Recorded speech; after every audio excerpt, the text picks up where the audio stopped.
अस्सलामुअलैकुम नाज़रीन, हकीकत की एक और सबक आमोज़ किस के साथ मैं हूँ आपके साथ सैयदा इकरा बुखारी। आज हम बात करेंगे एक ख़ास माइंडसेट की। ये माइंडसेट इस दुनिया में सबसे ज़्यादा अहमियत दौलत को देता है। इस तरह की लालची जहनियत इंसान को कुछ अहमियत नहीं देती। ऐसी जहनियत के नज़दीक सिर्फ बैंक बैलेंस, कीमती गाड़ी, बड़ी कोठी वगैरह वगैरह ही की सारी अहमियत होती है। इंसान के किरदार और अखलाक की लालची और हरीस लोगों की किताब में कोई ख़ास कदर नहीं होती।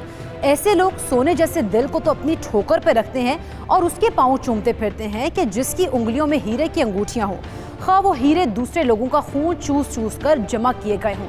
ऐसे हरीस लोग ब्याह और निकाह जैसे मुकद्दस फरीज़े को भी माली मुनाफे के तनाजुर में देखा करते हैं।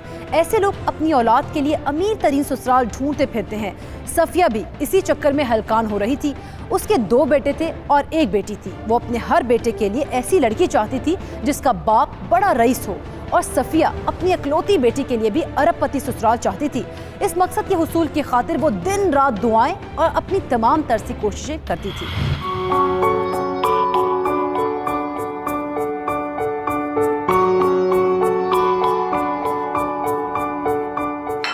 रिश्ते तो बहुत है मेरे पास, एक से बढ़कर एक लड़की का रिश्ता है, खूबसूरत से खूबसूरत और हसीन से हसीन।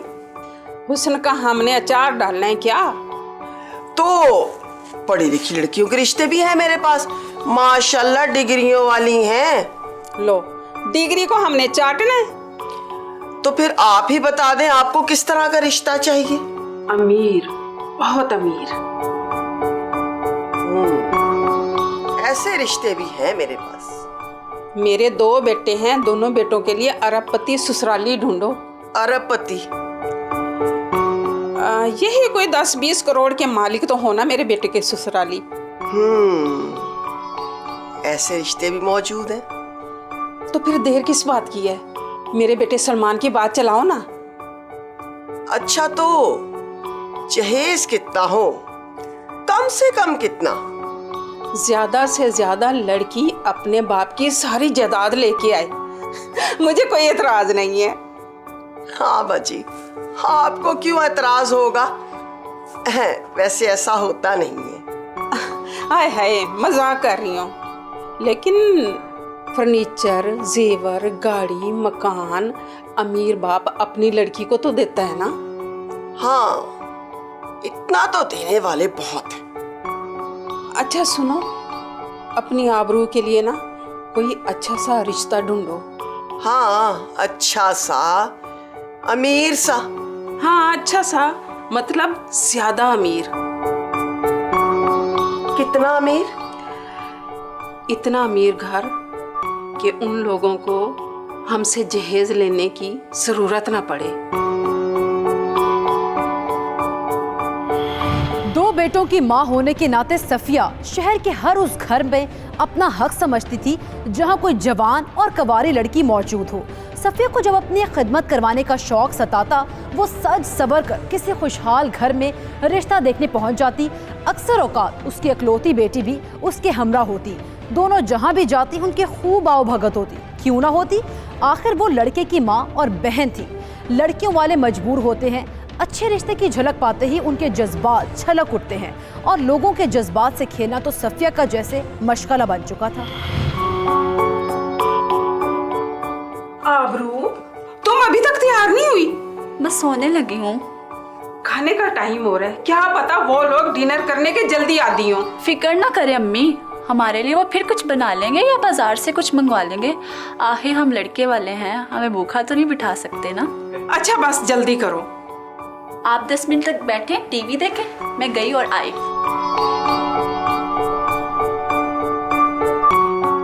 वैसे ये अच्छी टेक्निक है। कौन सी टेक्निक? ये ही जब घर पर कुछ पकाने का मूड ना हो तो किसी की तरफ रिश्ता देखने चले जाओ। अच्छा 5 मिनट में कमरे में जाओ और जल्दी से तैयार हो के आओ। हाँ, देर हो करो।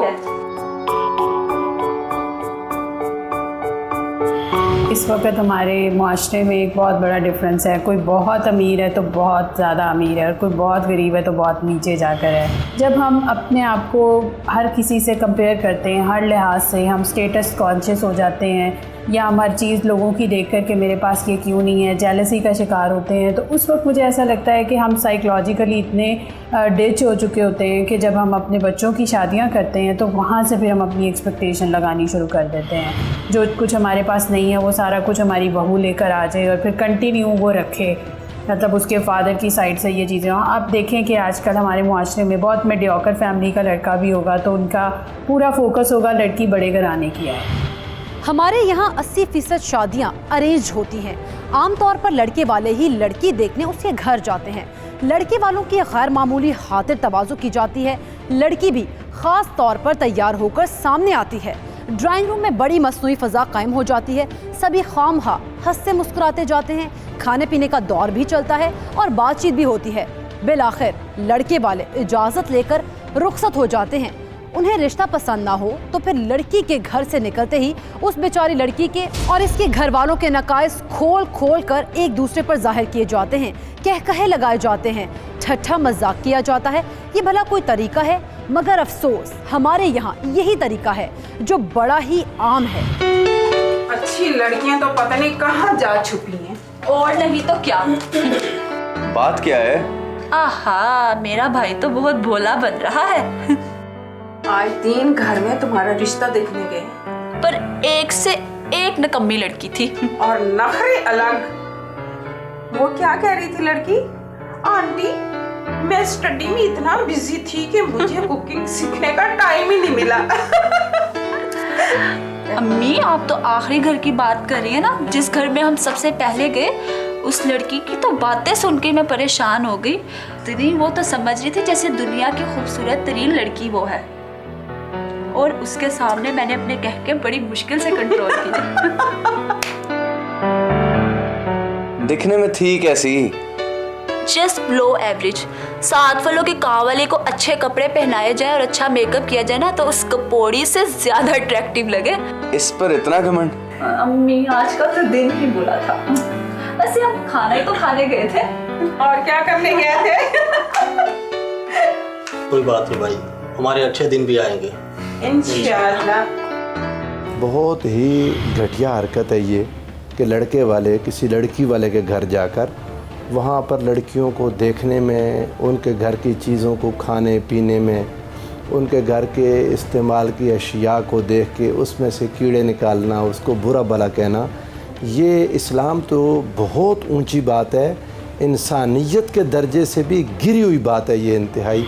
ये बेसिकली कर्टिसी का मसला है, इस्लाम का नहीं है। जिन लोगों में कर्टिसी नहीं होती, ये तो हर माशरे में होता है। रिश्ते देखे जाते हैं लोग, उसके आदाब होते हैं किसी के घर में जाने के, वहाँ उसके मुताबिक ही रहना चाहिए। वहाँ जाकर ऐसी हरकतें करना, ये इंसानियत से गिरी हुई हरकतें हैं। अगर कोई अब अच्छी जगह पे जॉब कर रहा है, कोई सरकारी मुलाजिम है, अभी इस वक्त आप ब्यूरोक्रेट्स की बात करें, वैसे हमें इसमें ये टॉपिक लाना नहीं चाहिए, but I used to see so many patients from bureaucracy कि उनका पूरा फोकस होता है कि कोई हमें रिच फैमिली की लड़की बताई जाए। खुद वो बिल्कुल ज़ीरो होंगे बैकग्राउंड से, बस this is the thing, they are bureaucrat, they are CSP officer, so they want कि उनको एक अच्छे घराने की लड़की आ जाए, पीछे से कोई ज़मीन, कोई जायदाद, कोई पैसे वाली आ जाए ताकि उनका सिस्टम अच्छा चल पड़े। दिस इज़ द थिंग कि हम अपने अंदर जो हमारी एक कैपेसिटी है, जो हमारे अंदर की एक इंसानियत है, वो हम भूल चुके हैं, क्योंकि हम लोगों के साथ कंपेयर कर करके इस हालत में आ चुके हैं कि हमें लगता है कि नहीं, हमें भी वैसा ही चाहिए, बेशक खींच कर चाहिए किसी से। तो मैं ये कहूँगी कि हमारी नफ्सियात के अंदर जो बिगाड़ है वो हमें इतनी लालच का शिकार कर देता है कि हम दूसरी साइड को नहीं देख पाते। क्या सलमान के वो अच्छे दिन आ गए? क्या उसको अमीर बीवी मिल गई? सफिया और आबरू के अरमानों पर औस मगर किसने डाल दी? देखिए एक शॉर्ट ब्रेक के बाद।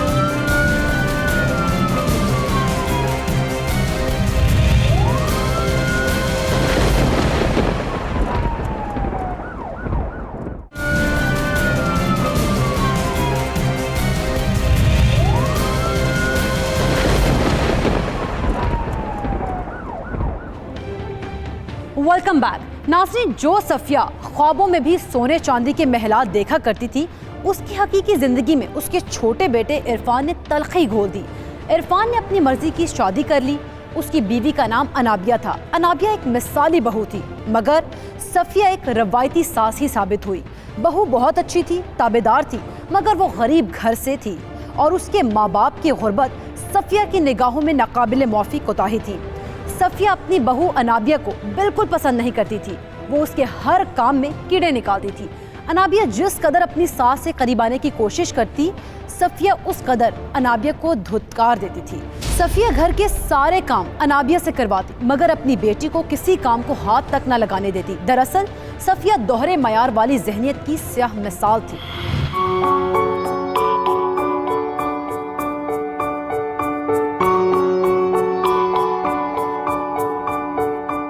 अम्मी, आज क्या पका लूं? कुछ भी बना लो, करना तो सत्यानाश ही है। तौबा, इतना बदजायका हाथ हमने कहीं नहीं देखा। अब जाओ भी, या यहीं सर पे खड़ी शाम कर दोगी? चलो जाओ।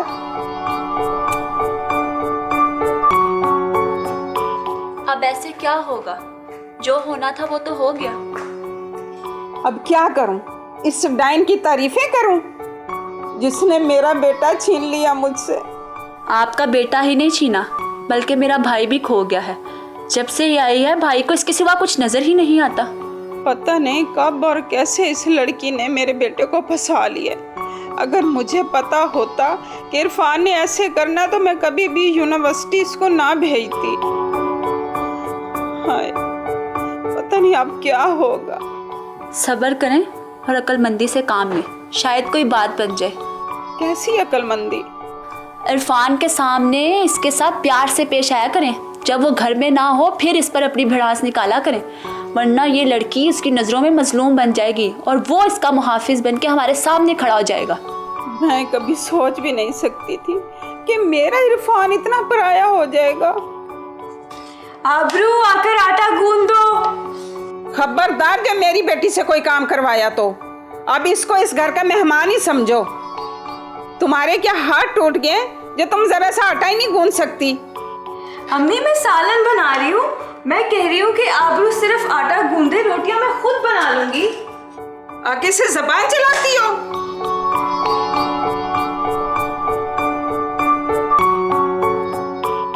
जिस इंसान के अंदर जो कुछ होगा वही छलक के बाहर आएगा।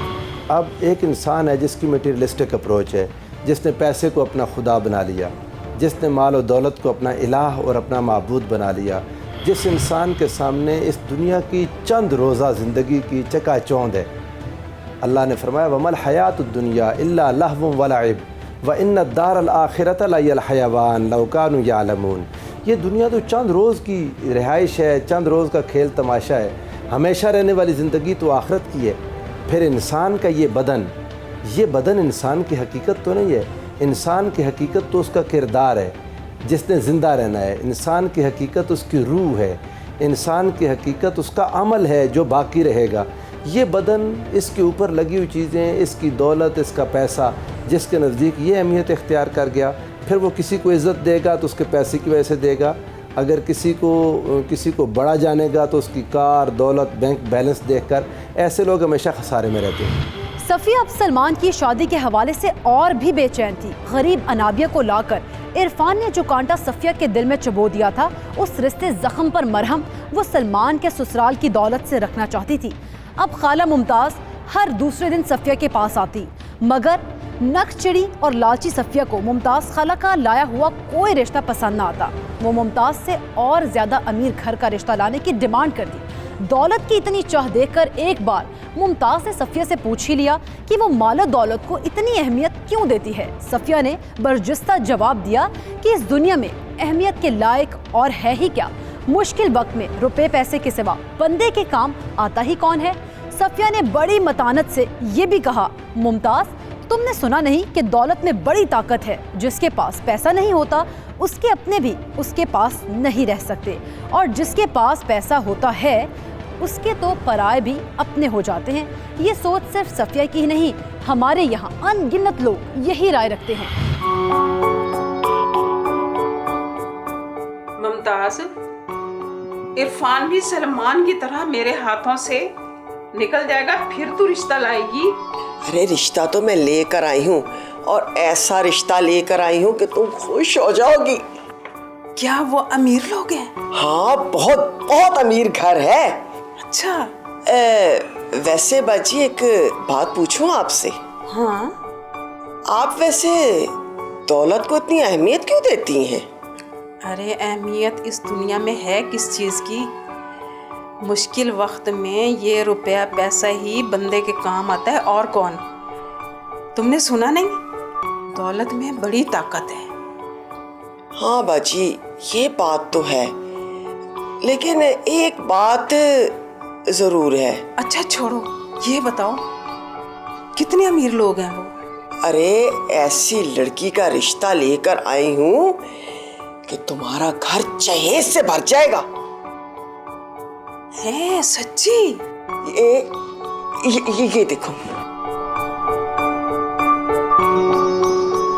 ये चीज़ हमारे माशरे से ख़त्म तो नहीं हो सकती, क्योंकि ये एक इंसानी नेचर है जो बन चुकी है इस वक्त के। हमें अगर दौलत चाहिए तो वो चाहिए, अगर हमें चीज़ें चाहिए, हम हज़ारों घरों को कह दें कि नहीं मांगना, वो कभी भी मना नहीं होंगे। वैसे तो कहा जाता है कि जहेज़ एक लानत है, लेकिन इस वक्त तो एक जहेज़ इम्पॉर्टेंट चीज़ है। उसी से मेरा हाल है, घर बस रहे होते हैं, उसी से सारा कुछ हो रहा था। सो आई विल से कि जब हम शादी कर रहे होते हैं बेटे की, सिर्फ हम इतना ख्याल रखें कि जैसे हम अपनी बेटी की ससुराल वालों से एक्सपेक्ट करते हैं कि वो हमसे कुछ ना मांगें, इसी तरह से अगर हम अपनी जहनीत को लड़के की फैमिली के लिए रखें तो मेरा ख्याल है कि घराने का बसने के बहुत चांसेस होते हैं। आप देखें, जितनी हम दौलत के पीछे भागते हैं, जितनी लालच करते हैं, उतनी ही मैरिजेस जो हैं इस वक्त डाइवोर्सेस रेट बहुत ज़्यादा है। सलमान की शादी की तैयारी में हर जगह अनाबिया को पीछे रखा गया।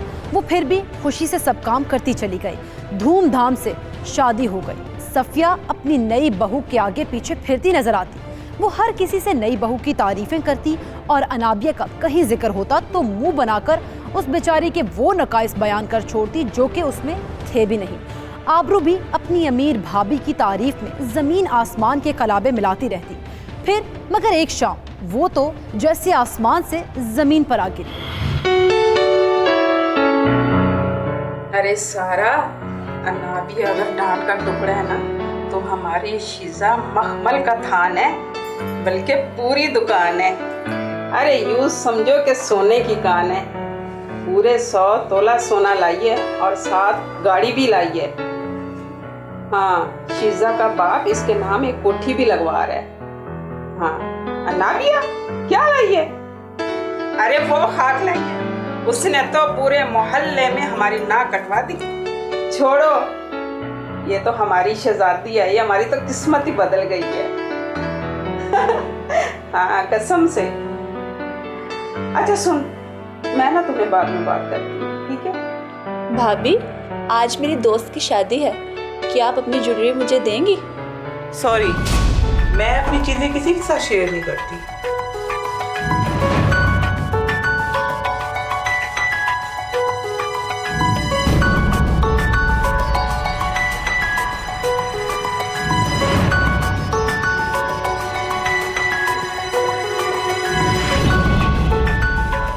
अम्मी, मैं क्या करूँगी? मैंने तो इतना कुछ सोचा था कि भाभी की ज्वेलरी पहन के अपनी दोस्तों को जलाऊंगी, पर ये भाभी कैसी भाभी, इसने तो मुझे जला के रख दिया है। अब तो मेरा दिल ही नहीं चाह रहा शादी पे जाने के लिए। आबरू, ये मेरी ज्वेलरी पहनो। लो। ये ज्वेलरी पर हटाओ इसे। अरे तुम तो दफा हो जाओ, शक्ल गुम करो अपनी। बड़ी आई है जेवर लेके। ये लो मेरा जेवर पहन लो, चल दफा हो जा।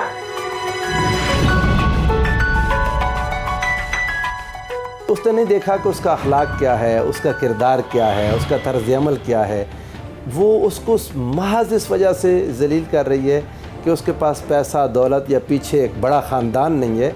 तो ये शख्स जो ऐसा अमल कर रहा है, ये ख़ुद इंसानियत से गिरा हुआ इंसान है। इसको हकीकत मालूम ही नहीं कि असल इंसान क्या है। और जिस दिन ये जो आपकी स्टोरी है, इसमें एक बीबी अपनी एक ऐसी बहू की इस वजह से माँ ज़िल्लत कर रही है कि उसके पास पैसा नहीं है। अल्लाह रब्बुल इज़्ज़त ने इस चीज़ की कतई इजाज़त नहीं दी। और अगर इस दुनिया की ज़रा भी अहमियत अल्लाह की नज़र में होती तो अल्लाह काफिरों को देता ही ना। पैसा तो कारून, नमरूद, फ़िरौन के पास बहुत था, आप किरदार नहीं देख रहे, आप मटीरियलिस्टिक हो चुके हैं। आप ऐसे इंसान की तरबियत करनी चाहिए। ये साइकोलॉजिकली बीमार आदमी है जो ये हरकत कर रही है, ये सास, ये साइकोलॉजिकली बीमार है। और हमारे नाजरीन भी इस बात को समझें, जो ऐसा करेगा वो अपना इलाज करवाए। जो औरत की नफ्सियात है, मुझे ये लगता है कि ऐसी औरतें हमेशा एहसास कमतरी का शिकार होती हैं। वो हमेशा अपनी मतलब फैमिली लाइफ से, अपनी मैरिज लाइफ से कभी भी खुश नहीं होती हैं। वो कहीं भी बैठेंगी तो वो या तो अपने मियाँ को ब्लेम कर रही होंगी या अपनी फैमिली को, लेकिन एक्चुअल में देखा जाए तो प्रॉब्लम्स उन लोगों में नहीं है। प्रॉब्लम सिर्फ ये है कि वो खुद लो बैकग्राउंड से थी, तो उसकी ससुराल ने उसको उसी लेवल पे रखा कि भाई ये जिस तरह की घर से आई है उसको वैसे ही रखें। क्योंकि आप ये भी तो देखें ना, हमारे माशरे में एक नफ्सियात ये भी है कि जो अच्छे घराने से आता है हम उससे बहुत हंस के बात करेंगे, हम उसको जगह देंगे बैठने की, हम उसको मिलवाना चाहेंगे, हम उसको रिस्पेक्ट देंगे। लेकिन जो बिल्कुल ऐसी वैसी फैमिली से आ जाए तो हम उसको यही कहेंगे कि ससुराल में भी यही होगा कि इसको बर्तन इससे धुलवा लो, इससे ये वाला काम करवा लो। तो ऐसी औरत ज़हनी तौर पे बहुत ज़्यादा फ़ील करती है। और मुझे लगता है कि औरत इस तरह से फ़ील कर कर के जिस वक्त उसके बच्चों की पैदाइश हो रही होती है, जिस वक्त वो कॉन्सेप्शन में होती है, तो बच्चों की ज़हनी हालत पे भी बहुत असरात आते हैं। क्या शिज़ा का सफाक रूप देखकर आबरू और सफिया को अनाबिया की कुछ कदर हुई, या फिर क्या अपनी मुसलसल तौहीन पर अनाबिया ने बिलाखिर बगावत का अलम बुलंद कर दिया? देखिए एक शॉर्ट ब्रेक के बाद।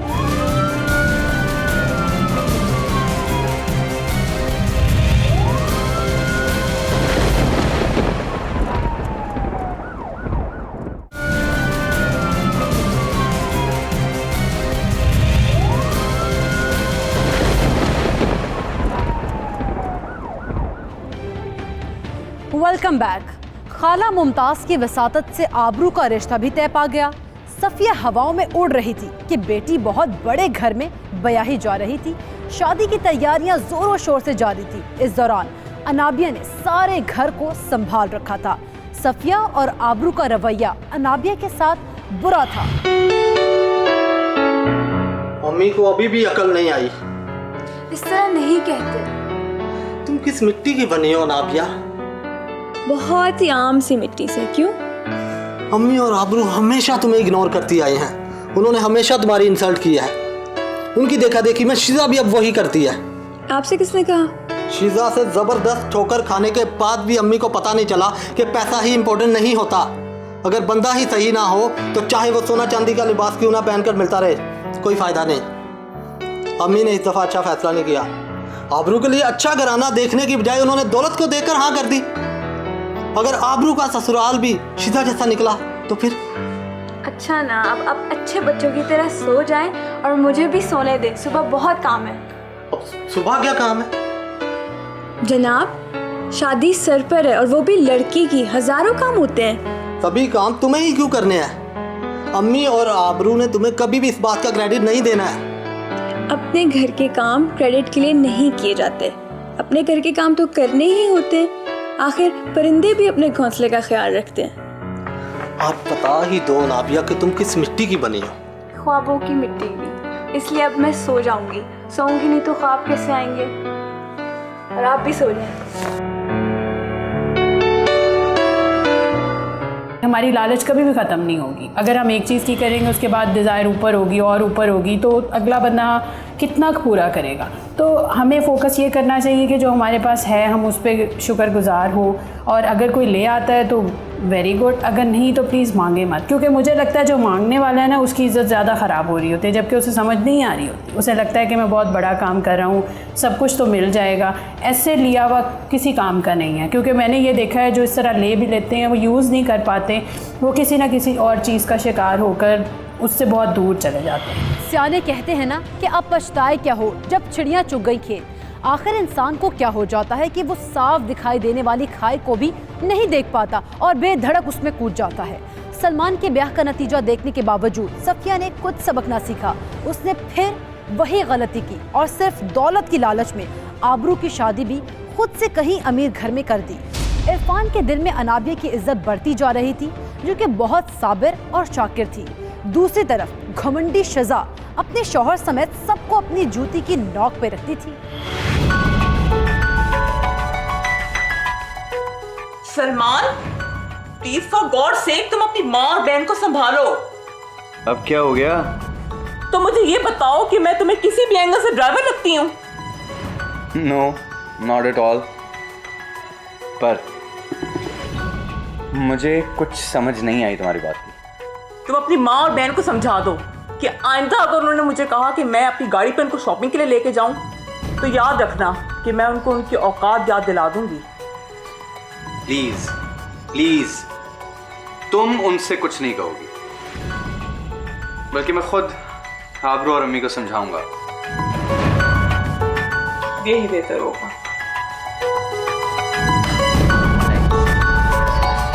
हुजूर अलैहिस्सलाम ने रिश्ता देखने के हवाले से जो नसीहत फरमाई, आका अलैहिस्सलाम ने पहले तो लोगों की आदत का बयान किया। फरमाया कि तुनकहुल मरअतु लिअरबईन, औरत से 4 वजूहात की बिना पर निकाह किया जाता है। लिजमालिहा, उसके हुस्न की वजह से, वले मालिहा, उसके माल की वजह से, वले हसबिहा, उसके हसब और नसब की वजह से, वले दीनिहा, और उसके दीन की वजह से। आका ने ये बात बयान करने के बाद इरशाद फरमाया फ़ज़फ़र बिज़ात दीन, दीन वाले पहलू को ज़्यादा अहमियत दें। दीन का पहलू अहमियत का हामिल है, लोगों को समझ नहीं आती। आपने अपने लिए दामाद ढूंढना है या आपने अपने लिए बहू ढूंढनी है। अगर आप उसमें अल्लाह का खौफ, अल्लाह की मोहब्बत, रसूलुल्लाह सल्लल्लाहु अलैहि वसल्लम से ताल्लुक़, ये चीज़ प्रायोरिटी पर रख लें तो ऐसा इंसान आपको कभी ज़िंदगी में मायूस नहीं करेगा। कितनी अजीब बात है, जो औरत अपनी बहू को अपनी कनीज़ बनाकर रखना चाहती है, वही औरत ये भी चाहती है कि उसकी अपनी बेटी अपने ससुराल में रानी बनकर सब पर हुक्म चलाया करे। लेकिन खाली आरजू से अगर घोड़ा बन जाता तो भिखारी ही शहसवार होता। बंदा सोचता कुछ है और होता कुछ और ही है। सफिया के साथ भी यही हुआ। उसने सोचा तो ये था कि आबरू की बाकी सारी जिंदगी शहजादियों की तरह गुजरेगी, मगर आबरू को उसकी सास ने महज नौकरानी बनाकर रख दिया। जो सुलूक सफिया अपनी बहू अनाबिया के साथ करती थी, उससे भी बुरा सुलूक आबरू के साथ उसके ससुराल में हो रहा था। तो क्या ये मकाफाते अमल है? क्या खुदा अपने बंदों पर जुल्म का बदला इस जहान में लिया करता है? रो क्यों रही हो मेरी बच्ची? खैरियत तो है ना? अम्मी, आपने कहाँ मेरी शादी कर दी? बात क्या है बेटी? बात कोई एक बात हो अम्मी तो मैं बताऊँ ना। सारा दिन तज़लील, ताने, बेइज्जती, मेरा कसूर क्या है अम्मी? तो अपने मियाँ को तुम क्यों नहीं बताती? अम्मी, अज़हर तो अपने ख़ानदान वालों को कोई आसमानी ख़ानदान समझता है। वो तो अपने घर वालों के बारे में एक बात भी नहीं सुनता अम्मी। ना रो मेरी बच्ची, मेरा दिल बैठ रहा है। अम्मी, मेरा तो किया हुआ काम भी नहीं पसंद आता इन लोगों को। 4 नौकरों के होते हुए भी मुझसे काम करवाते हैं, और मेरे जहेज का तो सारा सामान पहले दिन से इन्होंने कबाड़ में रखा हुआ है अम्मी। आय हाय, क्यों? इतना अच्छा तो सामान हमने दिया। उन लोगों के लिए अम्मी ये कुछ भी नहीं। उनके घर में तो एक कलीन 1 लाख रुपए का, वो मुझे उस कलीन पे एक कदम भी नहीं रखने देते अम्मी। मुझे समझ नहीं आती अम्मी, इन्होंने हमारे साथ रिश्ता कैसे जोड़ लिया। पता नहीं मुमताज़ ने क्या झूठ और सच बोला होगा उनसे। मुमताज़ खाला ने तो मेरी जिंदगी ही बर्बाद कर दी है। आबरू, क्या ये लोग तुझे मारते पीटते भी हैं? हाँ अम्मी। मेरी बच्ची, मैं सलमान को भेज दूंगी, तू इसके साथ घर चली आ।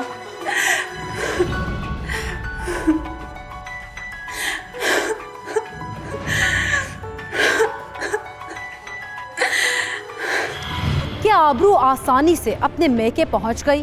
क्या आबरू का मेके में आकर रहना शिजा ने भी बखुशी कबूल कर लिया? जानिए सब कुछ एक शॉर्ट ब्रेक के बाद।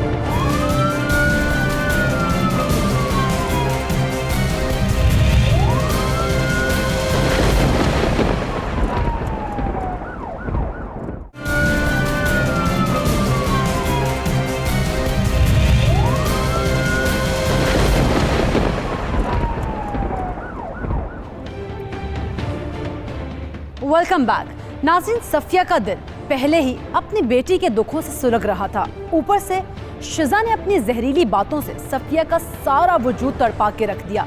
कुछ कसूर सफिया का भी था। वो बेटी का गम जानकर ऐसी बदहवास हुई कि सीधी सलमान के पास जा पहुंची। सफिया भूल गई कि सलमान अब सिर्फ उसका बेटा ही नहीं बल्कि शिजा का शौहर भी है। वो भूल गई कि शिजा कैसे नाजुक मिजाज बल्कि बदमिजाज लड़की थी। सफिया ये भी भूल गई कि शिजा की बेपनाह दौलत की मोटी पट्टी सलमान की आंखों पर पूरी तरह बन चुकी थी। सफिया बहुत कुछ भूल गई, मगर शिजा ने एक ही झटके में सफिया को जैसे सब कुछ याद करवा दिया। सफिया की बहुत बेइज्जती हो गई, वो रूहान सी हो गई। सलमान, सलमान, ये क्या तरीका है किसी के रूम में आने का? मैं किसी के रूम में नहीं, अपने बेटे के कमरे में आई हूँ। शायद आप भूल रही हैं, आपका बेटा अब शादीशुदा है, या फिर आपकी याददाश्त खराब हो चुकी है। मैं तुम्हारे मुंह लगने नहीं आई। How dare you! आपकी औकात तो मेरे पांव तक लगने की नहीं। Just get out from my room! Out! Salman, तुम सुन रहे हो? ये लड़की तुम्हारी माँ से किस तरह बात कर रही है? अम्मी प्लीज आप अभी अपने रूम में जाएं, मैं वहीं आके आपसे बात करता हूँ, प्लीज। मैं क्यों चली जाऊँ? ये घर मेरा है। सलमान, इस औरत को अभी मेरे रूम से निकालो, वरना मैं अपने पापा के घर चली जाऊंगी। दरअसल बेटा, मैं कुछ कहने आई थी। तुम कल ना अपनी बहन को घर लेके आओ। ओके अम्मी, मैं ले आऊंगा। कोई जरूरत नहीं है सलमान, आप मेरे शोहर हैं, किसी के शोफर या किसी के ड्राइवर नहीं। और हाँ, अगर आप किसी के ड्राइवर बने तो मैं आपको छोड़कर चली जाऊंगी। अंडरस्टैंड? इरफान, इरफान, इरफान! बेटा, तुम कल जाके ना अपनी बहन को घर लेके आओ। जी अम्मी, मैं ले आऊँगा। चलो। ये कोई तरीका है अम्मी से बात करने का? अकल नहीं है तुम्हें?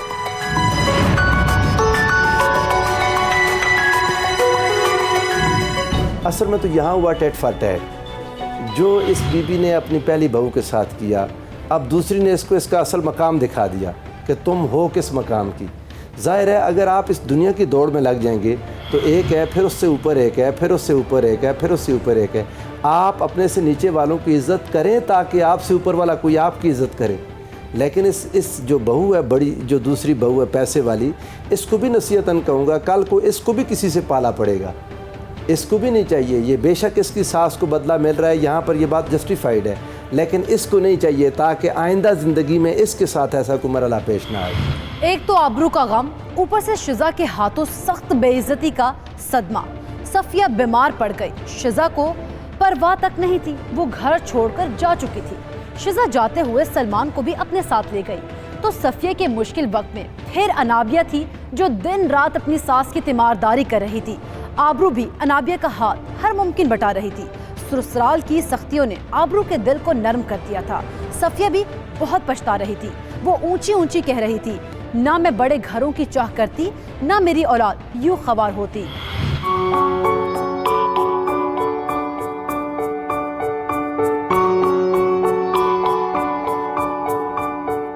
अम्मी क्यों दिल छोटा कर रही हैं? छोटी सी बीमारी है, कुछ दिनों में आप बिल्कुल ठीक हो जाएंगी। मेरी बच्ची, मैं अपने लिए नहीं रो रही, मैं तुम्हारे लिए रो रही हूँ। शायद मेरी किस्मत ही खराब है, इसमें किसी का क्या कसूर अम्मी? तुम्हारी किस्मत खराब नहीं, ये मेरे लालच की वजह से हुई है। ना मैं बड़े लोगों की चाह करती और ना मेरी औलाद यूं खुवार होती। मेरे बड़े बेटे को वो अमीर लड़की छीन कर ले गई और मेरी इकलौती बेटी को उसके अमीर ससुराल वाले इतना जुल्म करते हैं।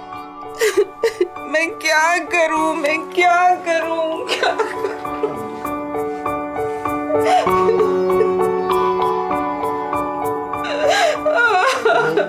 अम्मी संभालें अपना। अम्मी, अनाबिया मेरी बीवी है, इस रिश्ते से आप उसकी क्या लगती हैं? उसकी मैं सास लगती हूँ। तो क्या आपका सलूक अपनी बहू के साथ ठीक है? इरफान, आपकी अम्मी की तबीयत देखी और आप क्या बातें लेकर बैठे हैं? छोड़ दो मुझे, छोड़ दो, तब हो जाओ, छोड़ दो मुझे। अम्मी, अकेले छोड़ दो मुझे। अम्मी, जाओ।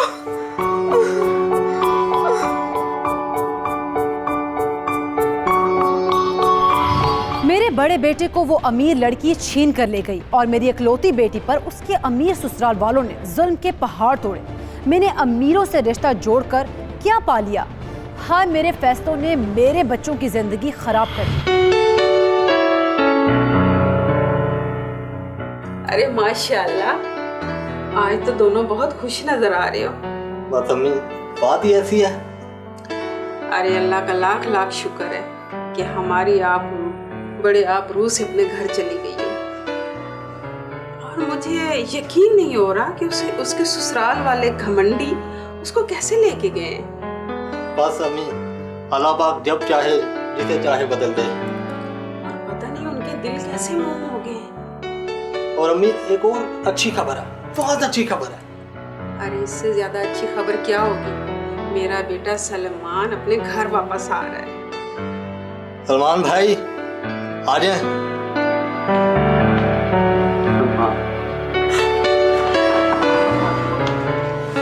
अम्मी प्लीज मुझे माफ कर दीजिए, मुझसे बहुत बड़ी गलती हो गई। मैंने आपका बहुत दिल दुखाया। मैंने माफ किया मेरी बच्ची। और ये तब्दीली आई कैसे? अम्मा, इस सब के जिम्मेदार इरफान और अनाबिया ही हैं। यही दोनों रोज हमारे घर आते थे हमें समझाने के लिए कि हम वापस आ जाएं और आकर आपके साथ दें, आपके साथ रहें इस घर में। बल्कि आबरू के ससुराल वालों को भी इन्हीं दोनों ने सीधा रास्ता दिखाया है। अम्मा, अब आपको छोड़कर हम कहीं नहीं जाएंगे। नहीं जाएंगे।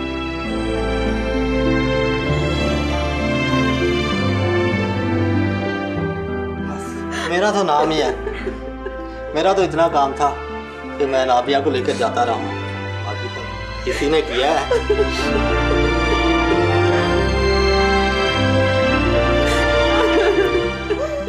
मैंने तुम पे बहुत जुल्म किए, तुम्हें गरीब समझ के तुम्हारे ऊपर बहुत सितम किए।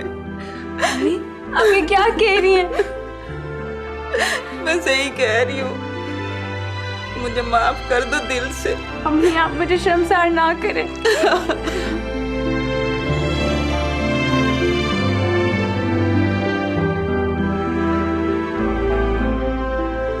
मुझे आपसे कोई गिला नहीं, कभी नहीं था। नहीं, मैंने लालच किया,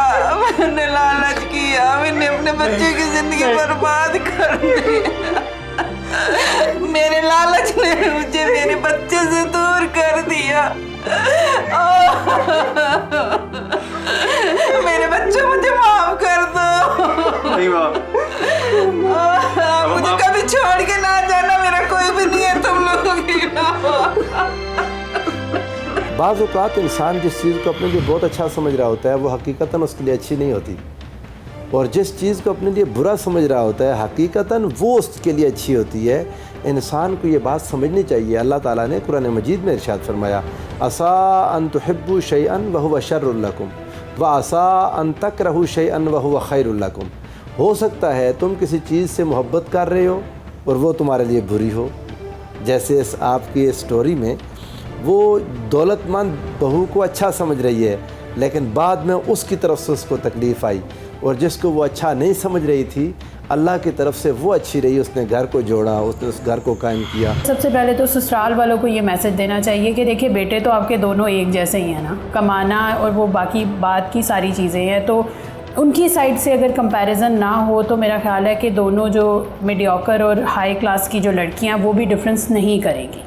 वो लड़कियां भी दोनों डिफरेंसेस बच्चों में भी तभी हो रहे होते हैं जब घराना पूरा कर रहा होता है। तो बेसिक हम ये कहेंगे कि अगर फैमिली जैसे दादा दादी के लिए तो सारे बच्चे इक्वल होने चाहिए, जो कि नहीं होते। तो यहाँ से सबसे पहले शुरू होना चाहिए कि जो फैमिली है उसका रोल जो है वो पॉजिटिव हो, दोनों बहुओं की तरफ या चारों बहुओं की तरफ उनमें कोई डिफरेंस ना हो, तो ये घराना अच्छे से चल सकता है। नाज़रीन, कौन है जो दिलों को यूं फेर सकता है जैसे सहरा में पड़े मोर पंख को तेज हवाएं पलट कर रख देती हैं? बेशक सिर्फ अल्लाह।